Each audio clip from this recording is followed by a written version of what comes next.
जब कोई संबंध स्वातुल्य भी हो, सममित भी हो, संक्रामक भी हो, तो उस संबंध को हम तुल्यता संबंध कहते हैं। इस वीडियो में हम इसी के बारे में अध्ययन करेंगे, यानी एनसीईआरटी बोर्ड एग्जाम, ठीक है, संबंध एवं फलन का चैप्टर है हमारा, क्लास 12 मैथ यानी गणित पर प्रश्नावली 1.1, प्रश्न संख्या है 11 से लेकर 16 तक। यानी इसके जो पहले प्रश्न है वो प्ले लिस्ट में है, वहां जाकर आप बाद में विजिट कर सकते हैं। तो शुरू करते हैं हम इसका 11वां सवाल पूरे कॉन्सेप्ट के साथ में, पूरे समझाने की कोशिश करेंगे। फिर भी अगर वीडियो पसंद आए तो अच्छा लगे आपके लिए तो लाइक कर सकते हैं, कुछ भी कमी दिखे तो आप कमेंट बॉक्स से कमेंट कर सकते हैं। तो बढ़ते हैं, देखिए प्रश्न की ओर। यहाँ कह रहा है कि सिद्ध कीजिए कि किसी समतल में स्थित बिंदुओं के समुच्चय में आर पी कामा क्यू सच का मतलब था इस प्रकार, बिंदु पी की मूल बिंदु से दूरी, बिंदु यहाँ क्यू आएगा, क्यू की मूल बिंदु से दूरी कैसी है, समान है, यानी दोनों की मूल बिंदु दूरी समान है, द्वारा प्रदत्त संबंध आर एक तुल्यता संबंध है। पहले तो हमें ये सिद्ध करना है कि ये क्या है, हमारा एक तुल्यता संबंध है, ये सिद्ध करना है। उसके बाद कह रहा है पुनः सिद्ध कीजिए कि बिंदु P 0,0 नहीं है, यानी मूल बिंदु पर नहीं है, P बिंदु से संबंधित सभी बिंदुओं का समुच्चय P से होकर जाने वाले एक ऐसे वृत्त को निरूपित करता है जिसका केंद्र बिंदु जो है वो क्या है, मूल बिंदु है। तो चलिए शुरू करते हैं, हम चित्र बनाते हैं एक आपके लिए ताकि आसानी से आपको समझ में आ सके। ये हमारा है एक्स अक्ष, ये हमारा है वाई और वाई डैश। यहाँ है हमारे पास एक मूल बिंदु O, ओरिजिन पॉइंट जिसका निर्देशांक होते हैं 0,0।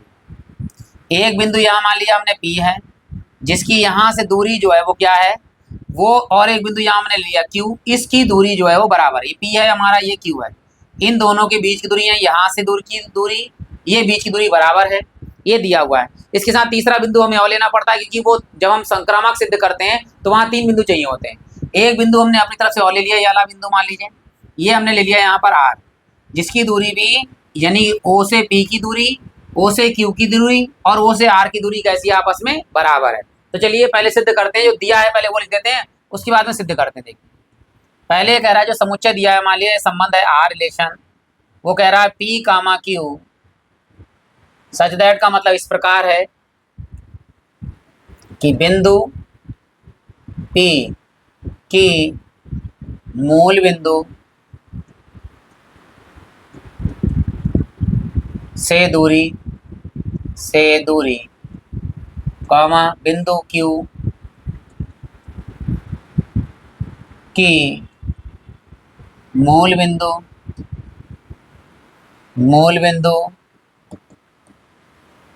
से दूरी के समान है।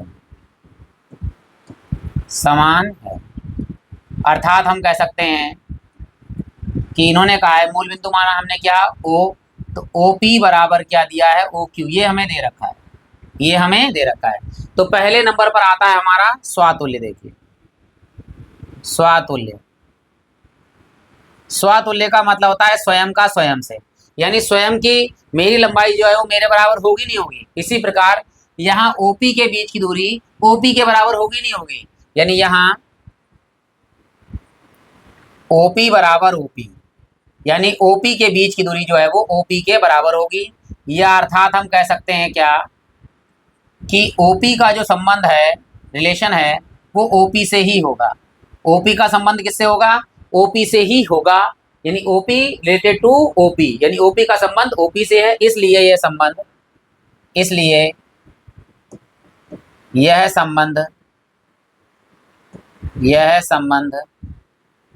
स्वातुल्य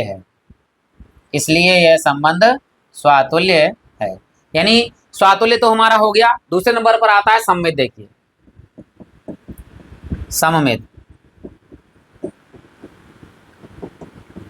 सममित क्या होता है, जब संबंध OP का OQ से है, वही OQ का संबंध किससे होना चाहिए, OP से होना चाहिए, तो वह संबंध जो है वो क्या कहलाता है, सममित संबंध कहलाता है। देखिए तो यहाँ अगर OP बराबर है OQ के, ध्यान दीजिएगा, अगर OP का मान OQ के बराबर है तो भाई OQ का मान OP के बराबर होगा नहीं होगा, यानी OQ पहले OP बाद में, तो जाहिर सी बात हम जानते हैं कि OP का मान अगर OQ के बराबर है तो OQ का मान किसके बराबर होगा, OP के बराबर होगा। यानी अर्थात हम कह सकते हैं क्या कि जो संबंध ओपी का संबंध रिलेशन है किससे, ओक्यू से, तो वही संबंध जो है हमारा ओक्यू का, यानी ओक्यू का बाद वाले का किससे संबंध है, ओपी से।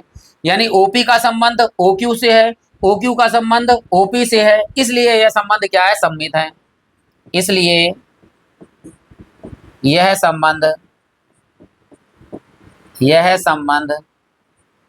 है, सममित है। यह संबंध सममित है। अब क्योंकि हमने आर अपनी तरफ से लिखा है, यानी ये संबंध जो है वो क्या होगा हमारा, संक्रामक के लिए आर यूज होता है, स्वातुल्य के केवल अपना होता है, और सममित के लिए 2 अवयव लिए जाते हैं, और संक्रामक के लिए तीसरे लिए जाते हैं 3 अवयव। देखो यहां लिखेंगे, देखिए संक्रामक। अब संक्रामक के लिए क्या होगा, देखिए ध्यान से, यहां यदि ओपी का जो मान है वो ओक्यू के बराबर हो, यानी पहला वाला मान दूसरे के बराबर हो, तथा दूसरा वाला मान ओ क्यू ओ आर के बराबर है, ओ क्यू का मान जो है वो किसके बराबर हो, ओ आर के बराबर हो, तो यदि पहले वाले मान यानी पहले वाले का मान ओपी का मान तीसरे वाले के मान यानी ओ आर के अगर बराबर हो जाता है, ध्यान दीजिएगा फिर से कि पहले ओपी ओ क्यू के बराबर हो और ओ क्यू ओ आर के बराबर हो, तो पहले वाला मान ओपी तीसरे वाले मान ओ आर के अगर बराबर हो जाता है तो यह संबंध हमारा क्या कहलाता है, संक्रामक संबंध कहलाता है। तो जब ये वाला मान इसके बराबर है, ये वाला मान इसके बराबर है, तो पहला वाला मान तीसरे वाले मान के बराबर होगा। तो कैसे लिखते हैं इसको, देखिए यहाँ पर अर्थात सही से लिख देते हैं, अर्थात क्या कि ओपी का जो संबंध है वह संबंध किससे है, ओक्यू से है, तथा ओक्यू का जो संबंध है वो संबंध किससे है, ओ आर से है। तो यही संबंध ध्यान दीजिएगा, यानी पहले वाले का संबंध ओपी का जो लिखा हुआ है, ओपी का संबंध किससे है, ओ आर से है। तो इसलिए यह संबंध क्या है हमारा, संक्रामक संबंध है। इसी के नीचे आप लिख लेंगे, इसलिए यह संबंध संक्रामक संबंध है, संक्रामक संबंध है, संक्रामक संबंध है। जब कोई संबंध स्वातुल्य भी हो, सममित भी हो, संक्रामक भी हो, तो वह संबंध हमारा जो है वो तुल्यता संबंध होता है। अतः यह संबंध एक तुल्यता संबंध है, तुल्यता संबंध है। यहां लिख लेंगे आप, तुल्यता संबंध है। ये काम हमारा यहां तक हो गया। अब पुनः सिद्ध करने की बात कर रहा है, पुनः ये कह रहा है कि P जो है वो मूल बिंदु पर नहीं, मूल बिंदु पर है ही नहीं, मूल बिंदु पर तो O है हमारा। कह रहा है से संबंधित सभी बिंदुओं का समुच्चय P से होकर जाने वाले एक वृत्त से निरूपित करता है। बिल्कुल करता है, क्यों, क्योंकि ये जो है यहाँ से यहाँ तक की दूरी, यहाँ से यहाँ तक की दूरी, यहाँ से यहाँ तक की दूरी होगी बराबर, तो एक इस तरह से क्या बनेगा, वृत्त बनेगा। क्योंकि ये वृत्त की लंबाई त्रिज्या जो है वो सदैव कैसी होती है, बराबर होती है। तो ये जो जिन तीनों बिंदु है P Q R है, ये सारे बिंदु किस पे निरूपित करते हैं, ये एक वृत्त निरूपित करते हैं, क्योंकि OP के बीच की दूरी, OQ के बीच की दूरी, OR के बीच की दूरी, ये कहलाती है हमारी त्रिज्या। तो बस यहाँ यही लिखना है, कह रहा है कि सिद्ध कीजिए कि यहाँ ये नहीं है, लिख देते हैं। देखो किस तरह लिखेंगे, देखो यहाँ P नॉट इक्वल टू मूल बिंदु, यानी P मूल बिंदु पर नहीं है। यहाँ मूल बिंदु O दिया है 0,0, OP बराबर OQ बराबर OR बराबर क्या कहलाएगा, त्रिज्या। क्योंकि हम जानते हैं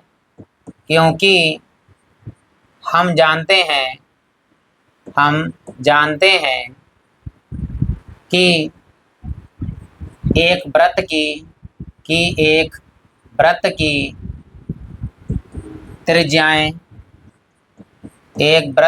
त्रिज्याएं सदैव बराबर होती हैं, सदैव बराबर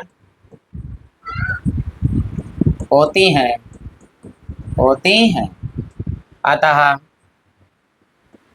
अतः P एक वृत्त को निरूपित करने वाला करने वाला बिंदु।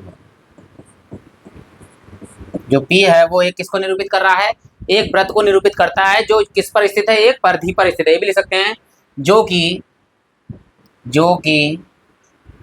वृत्त की परिधि पर स्थित है, परिधि पर स्थित है। ये हमारा दूसरा भी इसका पार्ट जो है वो सिद्ध हो गया। ठीक है, अच्छा लगा है तो आप कमेंट कर सकते हैं, और क्या नाम है, डाउट लगे तब भी आप कमेंट कर सकते हैं, ताकि क्या डाउट रह गया उसको क्लियर कर सकें हम अगले वीडियो में। चलते हैं अगले सवाल की ओर, और वीडियो अच्छा लगे तो आप लाइक कर सकते हैं। देखिए यहाँ अगला प्रश्न कह रहा है कि सिद्ध कीजिए कि समस्त त्रिभुजों के समुच्चय ए में R जो है कहा गया है T1, T2 such that T1 और T2 के समरूप है। यानी कि T1 और T2 क्या है, आपस में समरूप हैं, और ये त्रिभुजों का समुच्चय है। यानी T1 जो एक त्रिभुज का नाम है, जैसे मान लीजिए ABCD है, तो वह त्रिभुज T2 के क्या है, समरूप है। ठीक, ये कह रहा है द्वारा परिभाषित संबंध R एक तुल्यता संबंध है। तो पहले हम इसे तुल्यता संबंध सिद्ध कर लेते हैं, उसके बाद नीचे वाली चीजें पढ़ते हैं। ठीक, चलिए तो यहां लिखा क्या है, दिया गया है R T1, T2 such that T1, T2 के समरूप है। सबसे पहले नंबर पर आ रहा है हमारा स्वातुल्य।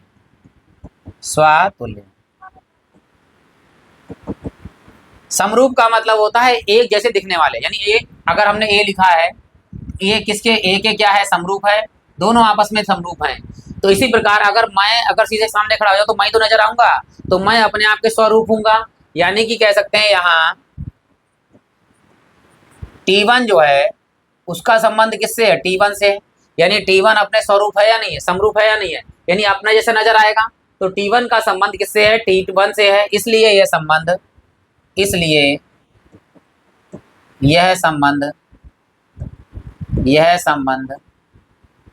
क्या है, स्वातुल्य है। या कह सकते हैं, अर्थात यहाँ कह सकते हैं, अगर लिखना चाहें हिंदी में लिख सकते हैं, अर्थात T1 स्वयं के समरूप है, यानी अपने जैसे ही नजर आएगा। दूसरा पॉइंट आता है हमारा सममित वाला।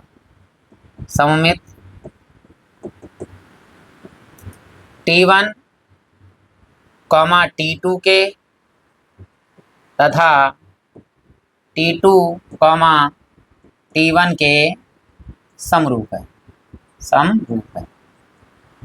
अर्थात T1 का संबंध जो T2 से है, वही संबंध T2 का भी T1 से है।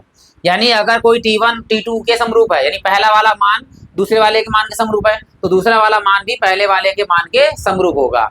तो इसलिए T1 का संबंध T2 से है, वही संबंध T2 का T1 से है। इसलिए यह संबंध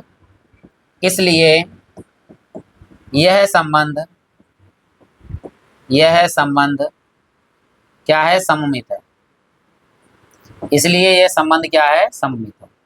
अब नंबर 3 पर आते हैं, संक्रामक संबंध पे देखो। संक्रामक संबंध पे अब संक्रामक संबंध क्या होगा, देखिए T1 जो है वो T2 के, ठीक है, तथा T2 जो है वो T3 के। तो पहला वाला तीसरे वाले के, यानी T1 जो है वो T3 के समरूप होगा, बिल्कुल होगा। देखिए यहां लिख सकते हैं, अर्थात जो T1 का संबंध जो है किससे है, T2 से, तथा T2 का जो संबंध किससे है हमारा, T3 से है। तो T1 यानी पहले वाले का संबंध किससे होगा, T3 से होगा। यानी T1 T2 के समरूप, T2 T3 के समरूप, तो T1 जो है वो किसके समरूप होगा, T3 के समरूप होगा। इसलिए T1 का संबंध relation to T2 relation to T3, तो T1 रिलेशन टू T3 के होगा। इसलिए ये संबंध क्या है हमारा, संक्रामक भी है। इसलिए यह संबंध संक्रामक है, संक्रामक है। जब संबंध कोई भी हो, वो स्वतुल्य भी हो जाए, सम्मित भी हो जाए, संक्रामक भी हो जाए, तो वह संबंध कहलाता है तुल्यता संबंध। देखिए, अतः यह संबंध एक तुल्यता संबंध है, तुल्यता संबंध है। ये पहला काम हमारा सिद्ध करने का वो तो हो गया प्रूफ। अब अगला पॉइंट इन्होंने जो कहा है वो भी कर लेते हैं। देखो क्या कहा है कि जो भुजाएं 3, 4, 5 वाले समरूप त्रिभुज T1 है, T1 की जो भुजाएं यहाँ लिख देते हैं। देखो दिया है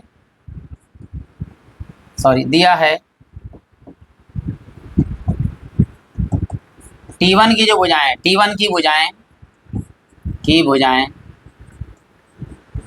क्या है हमारे पास 3, 4, 5। T2 की भुजाएं क्या है, देखो T2 की भुजाएं हैं, T2 की भुजाएं हमारे पास 5, 12, 13। तो लिख दीजिए 5, 12 और 13। T3 की भुजाएं,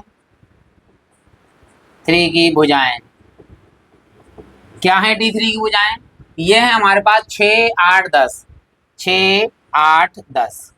ठीक है, वाले समकोण त्रिभुज T3 पर विचार कीजिए कि T1, T2, T3 में से कौन से त्रिभुज परस्पर संबंधित है। यानी अनुपात देखने हमारे कि कौन से अनुपात हमारे बराबर हैं, जिससे हमारा त्रिभुज क्या है, संबंधित होगा। देखो यहाँ है 3/5, यहाँ 4/12 करेंगे तो 4, 3, 12, यहाँ 3/12 5 है तो यहाँ 1/3 हो जाएगा। तो क्या ये बराबर है? नहीं है। अब इन दोनों देखो 3 दूनी 6, 4 दूनी 8 और 5 दूनी 10, यानी T1 और T2 जो है वो परस्पर कैसे हैं, संबंध में है। तो यहाँ लिख देते हैं, देखिए यहाँ लिखते हैं, देखो T1 बटे में T2 यानी T1 वो T3 सॉरी। तो यहाँ कितना है 3 दूनी 6 है, ठीक, 4 दूनी 8 है और 5 दूनी 10 है। देख लेते हैं एक बार फिर से। देखो 3 का 2 गुना 6, 4 का 2 गुना 8, 5 का 2 गुना 10। तो यहाँ देखिए काटते हैं, देखो 5 एकम 5, 5 दूनी 10, 4 एकम 4, 4 दूनी 8, 3 एकम 3, 3 दूनी 6। सबका अनुपात कितना है 1:2, 1:2, 1:1, यानी 1/2, 1/2, 1/2। तो यहाँ लिख देंगे अतः T1 व T3 जो लिखा है संबंध लिखा है, क्या लिखा है वो लिख देते हैं। देखो त्रिभुज संबंध है, लिख देंगे T1 व T3 त्रिभुज परस्पर संबंधित है, क्योंकि इनके अनुपात जो है आपस में कैसे आए हैं, बराबर आए हैं। तो T1 और T3 त्रिभुज हैं क्या है, आपस में संबंधित है, यानी ये दोनों त्रिभुज जो है समरूप हैं। समरूप त्रिभुज का मतलब होता है भुजाओं का अनुपात आपस में कैसा होना चाहिए, बराबर होना चाहिए। तो वह त्रिभुज जो है क्या कहलाते हैं, समरूप त्रिभुज कहलाते हैं। ठीक, एक तो तीनों कोण बराबर होने चाहिए, ऊपर से उनके जो है भुजाओं के अनुपात जो है वो बराबर है। यहाँ भुजाओं के अनुपात बराबर है, इसलिए T1 और T3 त्रिभुज जो है वो परस्पर संबंधित है एक दूसरे से। अगले सवाल की ओर बढ़ते हैं। देखिए यहाँ कह रहा है कि सिद्ध कीजिए कि समस्त बहुभुजों के समुच्चय A में R P1, P2 such that P1 तथा P2 की भुजाओं की संख्या कैसी है, आपस समान है। प्रकार से परिभाषित संबंध R एक तुल्यता संबंध है। पहले तो ये तुल्यता संबंध हमें सिद्ध करना है, उसके बाद आगे की जो बात करा वो करेंगे। तो चलिए शुरू करते हैं। पहले जो चीज कहा गई है वो लिख लेते हैं। देखो R संबंध जो दिया है हमारे लिए वो है P1, P2 such that P1 तथा P2 की भुजाओं की संख्या समान है। समान है का मतलब अगर P1 त्रिभुज है तो P2 भी त्रिभुज है, P1 अगर चतुर्भुज है तो P2 भी चतुर्भुज है, यानी दोनों की भुजाओं की संख्या आपस में कैसी है, यहाँ बराबर आ रही है। तो ये संबंध तुल्यता संबंध होगा, ये सम्मित भी होगा, संक्रामक भी होगा और क्या नाम है, स्वातुल्य भी होगा। तो पहले स्वातुल्य की बात करते हैं। देखो स्वातुल्य, देखो P1 की भुजाएं क्या P1 के बराबर होंगी, नहीं होंगी, P1 के बराबर होंगी, अर्थात P1 का संबंध P1 से है। P1 का संबंध किससे है, P1 से है। इसलिए इसलिए यह संबंध स्वातुल्य है। इसलिए यह संबंध क्या है? स्वातुल्य। दूसरे नंबर पर आता है हमारा सममित। सममित में क्या होता है देखिए यहाँ पर कि P1 की जो भुजाएं हैं, P1 की भुजाएं बराबर हैं P2 की भुजाएं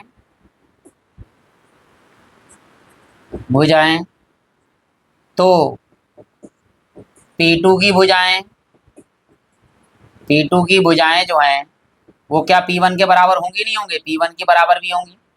P2 की भुजाएं जो है वो P1 की भुजाओं के बराबर होंगी।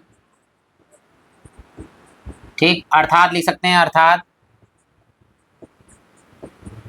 जो P1 का संबंध P2 से है वही संबंध P2 का किससे है? P1 से है। P1 की भुजाएं P2 की भुजाओं से, P2 की भुजाएं P1 की भुजाओं से बराबर है, तो इसका मतलब P1 रिलेटेड टू P2 और P2 रिलेटेड टू P1, यानी P1 का संबंध P2 से है, P2 का संबंध P1 से है। इसलिए यह संबंध क्या है? हमारा सम्मित संबंध है। इसलिए यह संबंध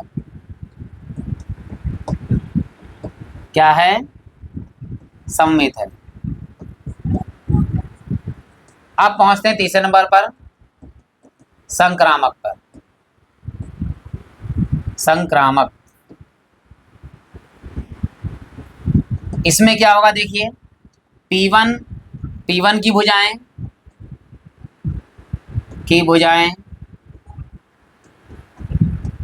बराबर P2 की भुजाएं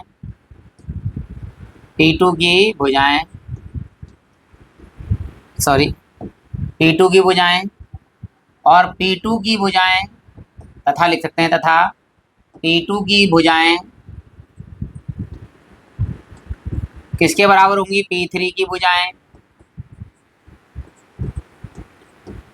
अब P1 की P2 के बराबर, P2 की P3 के बराबर, तो P1 की P2 के बराबर नहीं होंगी, P3 के बराबर नहीं होंगी, तो P1 की भुजाएं P3 की भुजाएं के बराबर होगी। P3 की भुजाएं, अर्थात हम कह सकते हैं, अर्थात P1 का संबंध जो है वो P2 से तथा P2 का संबंध जो है वो किससे? P3 से। तो वही संबंध P1 का भी किससे है? P3 से है। यानी P1 की भुजाएं P2 के बराबर, P2 की भुजाएं P3 के बराबर, तो इसलिए P1 की भुजाएं P3 के बराबर होंगी। तो P1 का संबंध P2 से है, P2 का संबंध P3 से है, तो वही संबंध P1 का P3 से है। इसलिए यह संबंध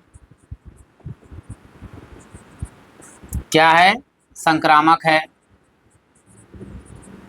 संक्रामक है। जब संबंध स्वातुल्य भी हो जाए, समृद्ध भी हो जाए, संक्रामक भी हो जाए, तो वह संबंध हमारा जो है वो तुल्यता संबंध कहलाता है।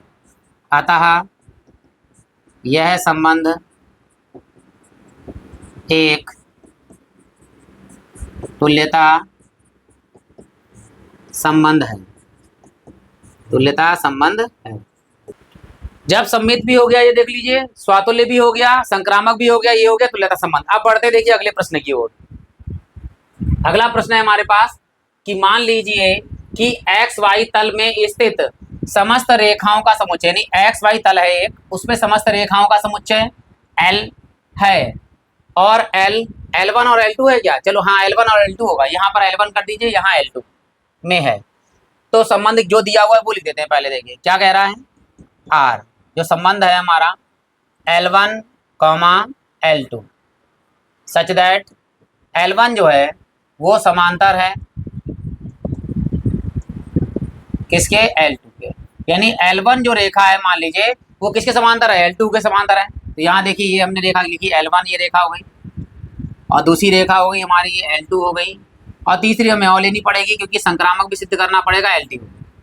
L1 रेखा जो है वो समांतर किसके है? L2 के है। L2 रेखा किसके समांतर होगी? L3 के होगी। तीनों रेखाएं परस्पर कैसी होंगी? आपस में समांतर होंगी। तो ये रेखाएं हैं, तो दोनों तरफ इसमें लाइन लगा दीजिए इस तरह से। ठीक, ये रेखाएं होगी, वरना वो रेखाखंड हो जाता। द्वारा परिभाषित संबंध R जो है वो क्या है? सिद्ध कीजिए कि R एक तुल्यता संबंध है। चलिए सिद्ध कर सकते हैं। उसके बाद कह रहा है रेखा y बराबर 2x + 4 से संबंधित समस्त रेखाओं का समुच्चय भी ज्ञात करना जो समांतर रेखा है। चलिए फिलहाल तो शुरू करते हैं पहला काम। पहले आ रहे हैं हम स्वातुल्य के लिए। देखिए स्वातुल्य, अब यहां लिखना है, यहां L1 समांतर है L1 के, अर्थात L1 का संबंध जो है, ध्यान दीजिएगा, L1 का जो संबंध है वो किससे, L2 से। यहाँ लिख सकते हैं या कह सकते हैं यहाँ पर या L1 समांतर है L1 के। देखिए अब कैसे है, कोई कहेगा सर जी कैसे है। देखो यहाँ मान लीजिए ये हमारा L1 है, ये L1 रेखा है, ठीक, ये L1 रेखा है। इसी को हमने क्या किया, इसको हमने काटा, काटने बच्चा ऊपर ले जाए चाहे नीचे ले जाए, यानी इसको अगर हमने यहाँ खींच दिया, ये L1 हो गया, ये L1 है, मान लीजिए आधी रेखा काटी ऊपर कर दे, अगर यहाँ रखें तो ये रेखा कैसी होंगी, आपस समांतर होंगी। यानी प्रत्येक रेखा अपने आप की क्या होती है, वो समांतर होती है, लंबवत नहीं होती है। याद रखना, प्रत्येक रेखा अपने आप की समांतर रेखा होती है। इसलिए यहाँ पे लिखा है L1 का संबंध L2 से है और L1 रेखा जो है L1 के ही समांतर है, इसलिए ये स्वातुल्य है। इसलिए यह संबंध स्वातुल्य है, स्वातुल्य है। अब आते हैं हम दूसरे वाले पे, यानी सममित पर। देखिए जब L1 रेखा जो है समांतर है किसके, L2 के, तो L2 रेखा भी समांतर है किसके, L1 के। भाई जाहिर सी बात है, L1 अगर समांतर होगी L2 के तो L2 भी किसके समांतर होगी, L1 के। अर्थात L1 का संबंध क्या है, L2 से है, तो L2 का संबंध भी किससे है, L1 से। इसलिए यह संबंध क्या है, सम्मित संबंध है या सम्मित संबंध है। अब तीसरे नंबर पर आते हैं हम किसमें, संक्रामक पर। देखिए संक्रामक, जब L1 समांतर है L2 के तथा L2 समांतर है L3 के, तो L1 किसके समांतर हो जाएगा, L3 के। यानी अगर L1 समांतर है L2 के और L2 समांतर है L3 के, तो L1 किसके समांतर हो जाएगा, L3 के हो जाएगा। तो यहाँ लिख सकते हैं अर्थात क्या कि L1 का जो संबंध L2 से है तथा L2 का संबंध किससे है, L3 से है, तो वही संबंध L1 का किससे है, संबंध R लिखना चाहिए, सॉरी, संबंध किससे है, L3 का। यानी L1 का संबंध रिलेशन R L2 से तथा L2 का संबंध किससे, L3 से, तो वही संबंध L1 का किससे है, L3 से है। इसलिए ये संबंध क्या है हमारा, ये संबंध जो है क्या, संक्रामक संबंध है। तो इसे हटा देते हैं। देखिए ये तो हम लिख चुके हैं, आपने बना लिया होगा, यहाँ लिखते हैं क्योंकि आगे भी सिद्ध करना है हमारे लिए। तो यहाँ लिखेंगे, इसलिए यह संबंध क्या है, संक्रामक है, संक्रामक।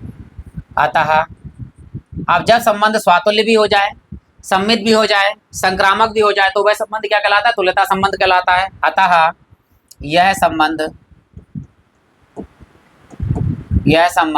एक तुल्यता संबंध है, तुल्यता संबंध है।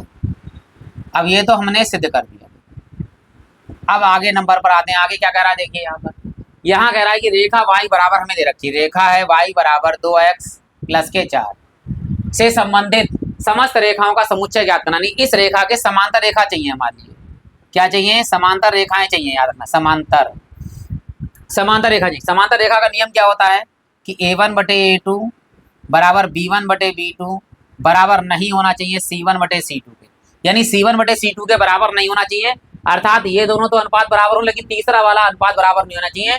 तो समस्त रेखाओं का समुच्चय जो होगा, समस्त रेखाओं का समुच्चय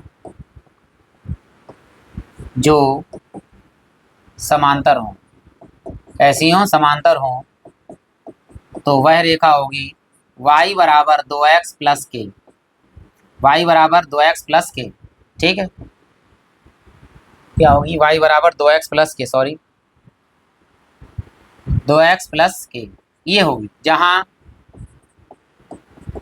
k का मान जो है वो 4 नहीं होगा, 4 के अलावा कुछ भी, क्योंकि 4 तो लिख लिया है यहाँ पर, 4 के अलावा k का मान कुछ भी हो सकता है, 1 रख सकते हो, 2 रख सकते हो, 3 रख सकते हो, 4 रखोगे तो दोनों रेखाएं आपस में क्या होंगी, समपाती हो जाएंगी, यानी एक दूसरे के ऊपर हो जाएंगी। तो k का मान 4 के अलावा कुछ भी रख सकते हो, वो रेखाएं कैसी होंगी, समांतर रेखाएं होंगी। यहाँ तक वीडियो सातुल्य वाले 2 सवाल और रह गए, वो भी कराते हैं आपके लिए, वो छोटे छोटे सवाल है। और वीडियो अच्छा लगा हो तो आप लाइक कर सकते हैं, कमेंट बॉक्स में कमेंट कर सकते हैं, बाद में प्ले लिस्ट में जाकर अपनी सुविधा के अनुसार बहुत सारी चीजें देख सकते हैं। तो बढ़ते हैं, देखिए अगले प्रश्न की ओर। यहाँ कह रहा है, मान लीजिए कि समुच्चय 1, 2, 3, 4 में आर संबंध दिया 1, 2, 2, 2, 1, 1, 4, 4, 1, 3, 3, 3 और 3, 2 द्वारा परिभाषित संबंध आर निम्नलिखित में से सही उत्तर दीजिए। यानी यहाँ 4 बहु ऑप्शन दिए हुए हैं, उनमें से कौन सा सही है ये बताना है हमारे लिए। तो एक एक करके एलिमिनेट करते जाएंगे, उसको सॉल्व करते जाएंगे। सबसे पहले करते हैं हम स्वातुल्य। स्वातुल्य का मतलब क्या होता है, 1, 1 होना चाहिए, 2, 2 होना चाहिए, 3, 3 होना चाहिए और 4, 4 होना चाहिए। अगर वे हैं तो वो स्वातुल्य होगा। देखिए 1, 1 है, ठीक, 2, 2 है, ठीक है, 3, 3 है, 4, 4 है, इसका मतलब स्वातुल्य तो है। जहां स्वातुल्य नहीं लिखा है, देखो यहाँ लिखा है स्वातुल्य नहीं, तो ये वाला ऑप्शन तो सी तो काट ही दीजिए, इसको खत्म कर दीजिए कहानी। यानी ये संबंध स्वातुल्य है, इसका मतलब जो स्वातुल्य नहीं लिखा है उसे काट दीजिए। अब आते हैं हम वो सममित के। सममित का मतलब क्या होता है, अगर 1, 2 है तो 2, 1 भी होना चाहिए। देखो 1, 2 है तो 2, 2, 1 है क्या, देखो कहीं भी 2, 1 नहीं, यानी सममित तो नहीं है, स्वातुल्य तो है। देखो यहाँ लिखते चलते हैं, देखो स्वातुल्य है, सममित सम्मित नहीं है। अब सम्मित नहीं है इसका मतलब तुल्यता संबंध तो कतई नहीं होगा। आप सम्मित जहां सम्मित है लिखा हुआ है वो काट दीजिए, यहाँ लिखा है सम्मित है तो ये ऑप्शन हमने काट दिया। तो जब ये काट दिया, देखो ए कट गया, सी कट गया, डी कट गया, तो कौन सा ऑप्शन सही होगा, बी वाला सही होगा हमारा। दो में ही काम हो गया हमारा। लेकिन हम सिद्ध कर देते हैं कि क्या संक्रामक है या नहीं है। देखो संक्रामक की बात आ रही तो संक्रामक कर लेते हैं। देखो चलिए संक्रामक की बात करते हैं कि संक्रामक है या नहीं है। देखो 1, 2 है, 2 से बात क्या, 2, 2 है, तो पहला और तीसरा क्या हो, 1, 2 यही उपस्थित है, यानी ये है हमारे पास। अगला देखिए 1, 3, यहाँ 1 और 3, 1, 3 के बाद 3, 1 है, तो 1, 3 है हमारे पास, यही वाला है, ये भी हमारा है। देख लीजिए 3, 2 है, तो 2 से 2, 2 है, तो 3, 2 भी है हमारे पास, यानी कि ये संबंध हमारा जो है संक्रामक है। वैसे तो बी हमारा सिद्ध हो चुका था, लेकिन हमने यहाँ सिद्ध कर दिया है। स्वातुल्य है, सम्मित नहीं और संक्रामक है, संक्रामक है। अब बढ़ते हैं अंतिम प्रश्न की ओर। देखिए वो भी बहुविकल्प वाला है। क्या कह रहा है, कह रहा है मान लीजिए कि समुच्चय n में है, n का मतलब है प्राकृत संख्या है, a, b such that a का मान जो है बराबर है b - 2 के, जहां b का मान 6 से बड़ा है। देखो b का मान किससे बड़ा है, 6 से, तो b का मान क्या होगा, देखिए b का मान होगा बिलोंग टू कह सकते हैं 6 से बड़ा, यानी 7, 8, 9, इसके अलावा कुछ भी हो सकता है। ठीक है, 7, 8, 9, 10, 11, 12। कह रहा है द्वारा संबंध प्रदत्त संबंध R है, निम्नलिखित में से सही उत्तर दीजिए। तो यहाँ जो a दिया हुआ है वो दिया है a बराबर b - 2, a बराबर क्या दिया है, b - 2, और b का मान 7, 8, 9 होगा, यानी b है बाद वाला मान। देखो b क्या है, a, b है, तो b वाला क्या कौन सा मान है, बाद वाला मान। तो बाद वाला मान पहले देखना 7, 8, 9 होना चाहिए। यहाँ 7 है क्या, पहले वाले पहला वाला काट दीजिए। यहाँ 8 है, 7 है, 8 है, यानी 7 और 8 होना चाहिए। अब यहाँ मान लगाते ध्यान दीजिएगा कि हमने मान लगाया 7, किसका मान लगाया, बाद वाले का, b का मान लगाओ 7, यहाँ लगाओ b बराबर 7, b बराबर 7 लगाया, a बराबर b का मान 7 - 2, a का मान आया कितना, 5, यानी a का मान कितना आया, 5, और b का मान 7। क्या ये ऑप्शन है कहीं पर, देखिए 5, 7, 5, 7 कहीं नहीं है। अब हम b का मान क्या लगाएंगे, हमारे पास 7 था, ये वाला ऑप्शन काट दीजिए, ये नहीं है। अब इन दोनों में से कोई हो सकता है, तो b का मान हमने लगाया 8, और 8 में से 2 घटाएंगे तो कितना आएगा, देखिए यहाँ लगा दी a बराबर, यहाँ 8 - 2, a का मान कितना आया, 6, यानी ऑप्शन आया 6, 8। तो ये कौन सा है, यहाँ पर देखो 3, 8 तो कैंसिल हो गया, ये है हमारे पास 6, 8, तो ऑप्शन नंबर सी हमारा बिल्कुल सही है। 6, 8 बिलोंग करेगा किसके लिए, आर के लिए, इसका मतलब सी ऑप्शन हमारा सही है। वीडियो अच्छा लगा हो तो आप लाइक कर सकते हैं, कमेंट बॉक्स में कमेंट कर सकते हैं, कोई कमी दिखी हो तब भी आप कमेंट बॉक्स में कमेंट कर सकते हैं। अब आप प्लेलिस्ट में जाकर विजिट कर सकते हैं, देखना या ना देखना वो आपकी मर्जी है, लेकिन अच्छा लगेगा आपके लिए। तो मिलते हैं अगले वीडियो में। इसी के साथ आप सभी लोगों का हृदय से धन्यवाद।